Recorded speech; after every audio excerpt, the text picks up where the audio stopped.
name is Lex. My pronouns are she, they. I am 23 years old. And my sexual identity, I identify as gay, lesbian. Is that it? And your gender identity. My gender identity, I identify as like genderqueer and androgynous.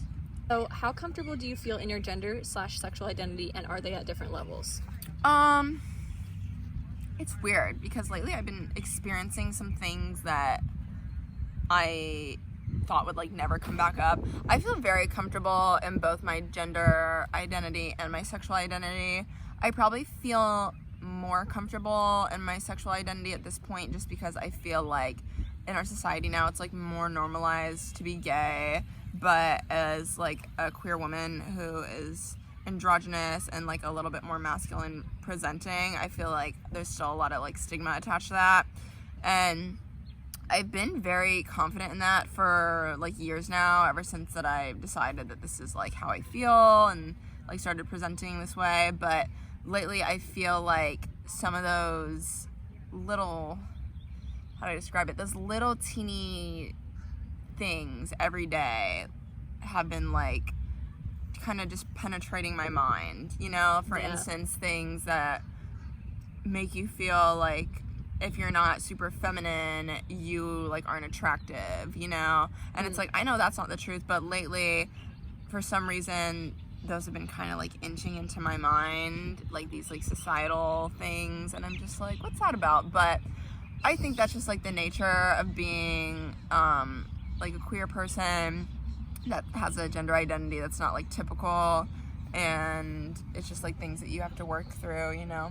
What was the coming out process like for you? It's a gradual thing. It wasn't like some grandiose, you know, it was more just like, I knew I was gay literally at the age of 7 years old, and I remember being like, I'm gay, and then I remember being like, that's bad, I can't do that, like, I'm just gonna shove it down. And I didn't have any examples of like queer people growing up other than like Ellen, and I didn't relate to her, so I was like, well, that's not me. If I would have had like examples or like healthy role models, even just in the media, I feel like I would have came out like way sooner, even if I just knew people around me. But I went to a conservative high school and I didn't know any lesbians. I only knew one gay man that went to our school, and I'm friends with him still. So I came out in college once I realized that it wasn't crazy to be like that, and I was kind of like, oh wait, this is cool. And it was a gradual thing. At first I thought I was bi because, you know, compulsive heterosexuality and whatnot. And then I was like, no, that's not it. But as far as like coming out to my parents and stuff, at first I was like, you know, I'm queer or whatever, just kind of in passing, because I was still kind of like not really knowing what was going on. And then one day I was just kind of like, you guys know I'm gay, right? And they were like, oh, okay. And they didn't really react.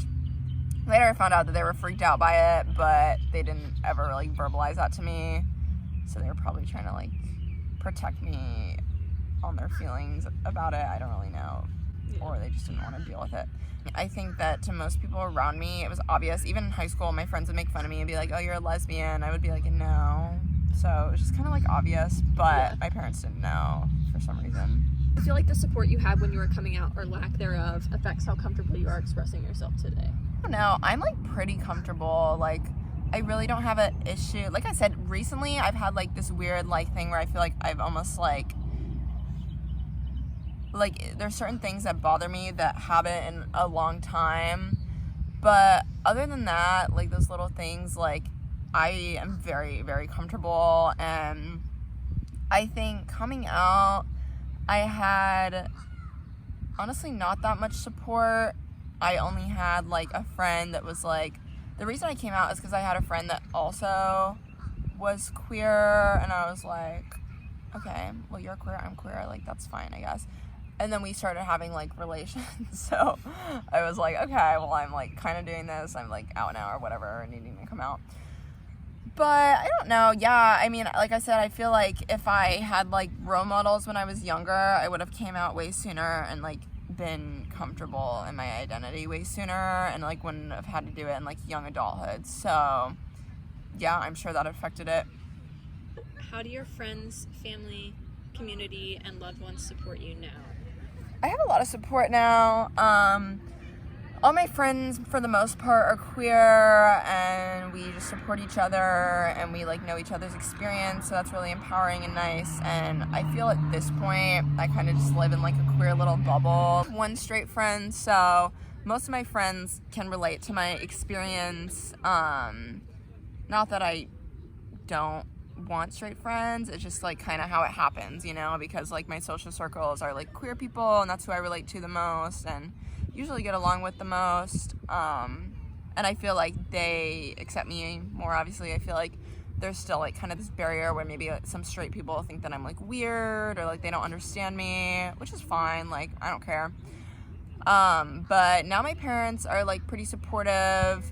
Like they are supportive of my relationship with my girlfriend. They love her, and they understand that it's like a real thing to be in a lesbian relationship. I think at first they were kind of like, you know, and they said that like they didn't prefer that I was gay because for like safety reasons. I think that's like kind of, I don't say it's bullshit. I think it's true, but I think there's like other reasons too, obviously, like just stigma.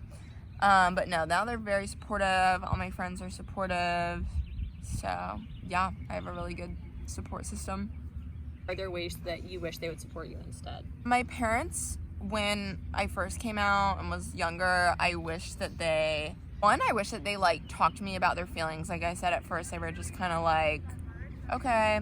And then like a year later, my dad told me like, oh yeah, your mother and I lost sleep over that. And I was like, why didn't you say something to me? Why didn't we talk about this?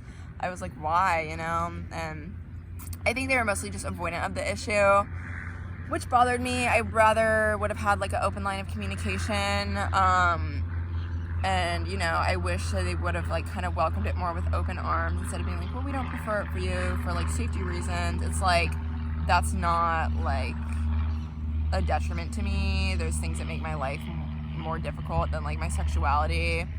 I wish maybe they would have like, I don't know, like gone to Pride or something, but now they're much better, so I don't really like have any complaints. So they were never super hateful.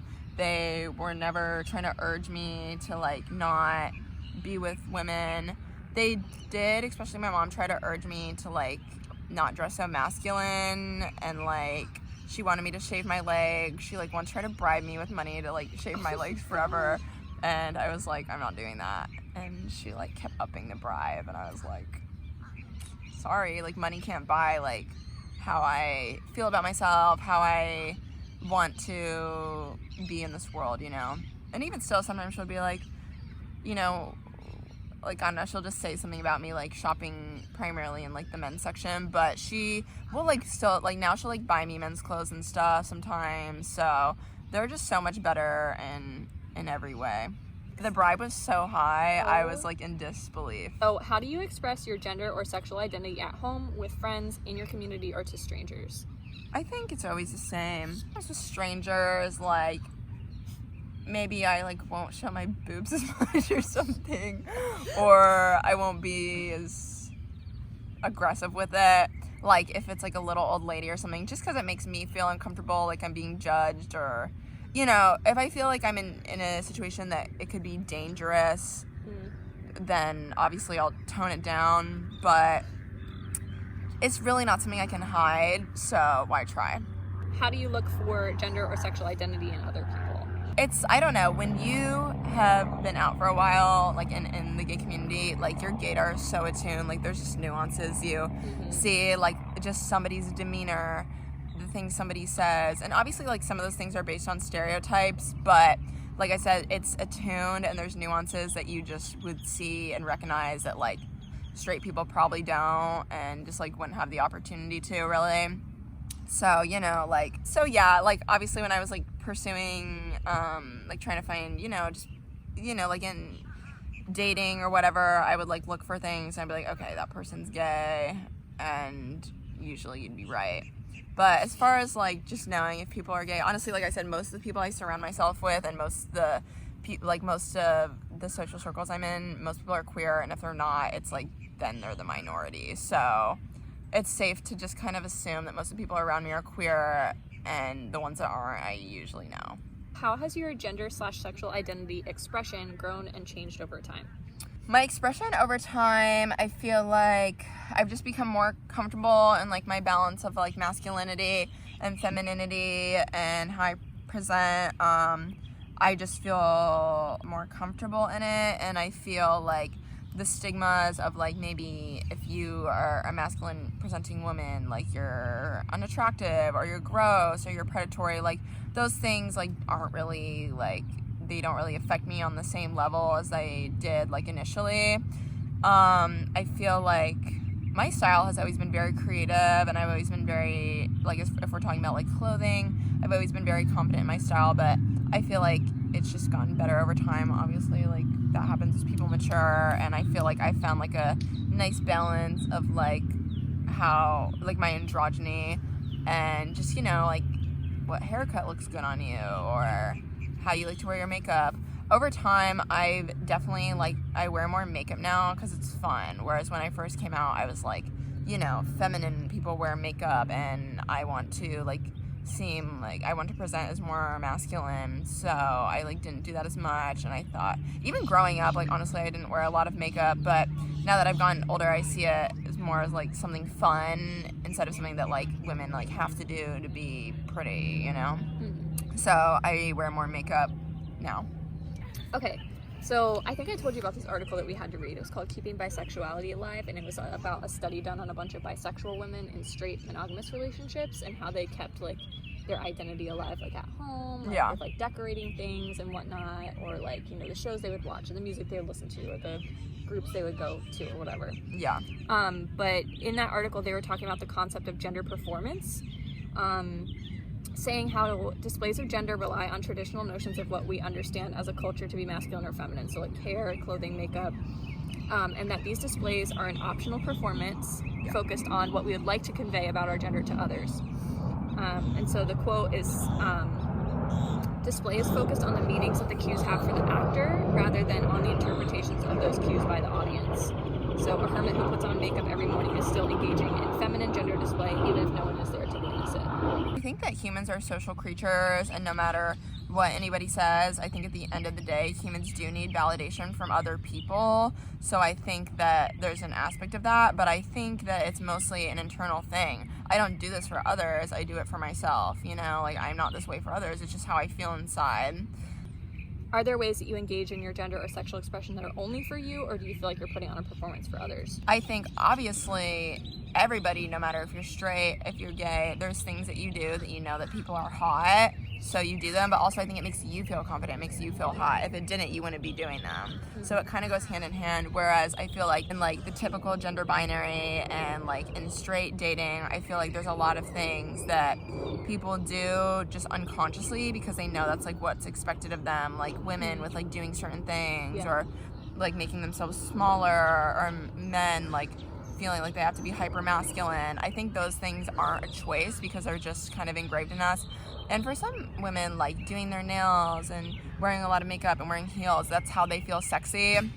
But I think that's because historically that's like what has made women sexy to men, you know, in our society, in our patriarchal society. In modern day, those things can make a woman feel good about themselves, feel sexy, but it's like, would it make you feel that way if that wasn't expected of you for all these years?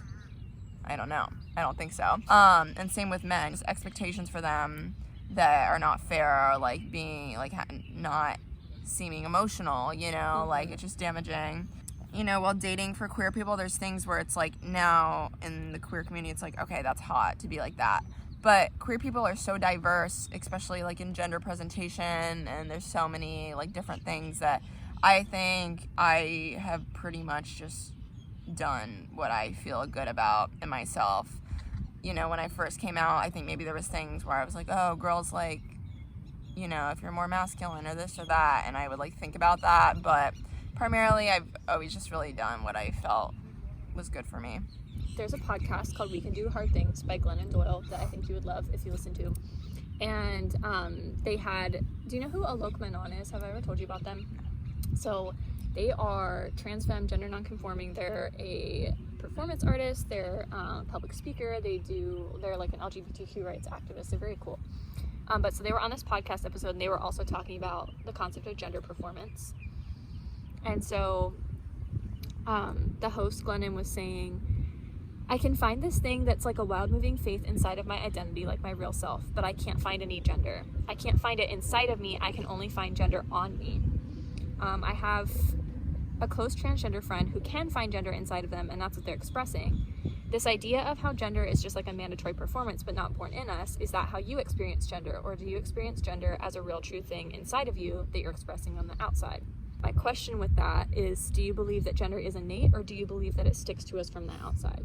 I think that gender was created by human beings, and if we never created that, I don't think there would be gender at all. Like, it's a social construct. When people say gender isn't real, that's not true, because it's real because we created it. We created gender, it's here, and it affects people the same way race isn't real scientifically, or, you know, it's not like a concrete thing really, but it affects people on a huge scale level, so it's real because we've created it. I think if you feel gender inside of you, it's because, you know, you live in a society and you relate to certain things, and you're like, you know what, I relate to this, and that's how I feel inside. That's great and that's awesome, but some people don't relate to any of the things that are associated with either gender, or maybe only some of the things, or, you know, maybe they relate to certain like nuances and certain like small characteristics or whatever, but that doesn't mean that they have to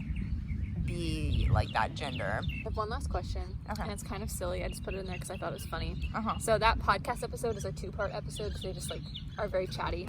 Yeah. And so in the second part of the episode, so Alok does like they do like comedy shows and like stuff like that all the time. So they were talking about how they said this one quote in one of their shows. And I'd like your thoughts on the quote. They said, "I'm not a woman, I'm a Muppet," and I would like to know how that resonates with you personally. A Muppet. Some of them have gender, but, you know, like Miss Piggy or whatever, she's like hyper feminine. But a lot of Muppets are just kind of out there chilling, and they could be anything. I think that's why a lot of non-binary people, when they choose their chosen name, it'll be like Apple or something, because it's like, an apple doesn't have a gender, it just can be whatever it wants, you know?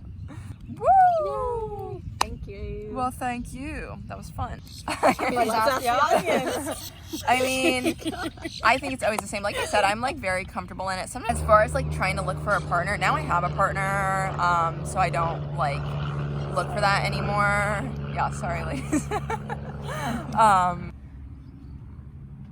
There's so many bugs. I know, they're everywhere. So I'm gonna like play this back and they're gonna be swarmed around your head. it's like you won't even be able to see me. It's just a cloud. Hey, I just had a quick question. One of you guys have a lighter? No. Yeah, actually. Oh. How y'all doing? Good. Doing great. It's a blessed day, right? Mhm. Absolutely. Yes. This would be good for your class video. Yeah. God. It's great for the project. No, for real. It's like a perfect example.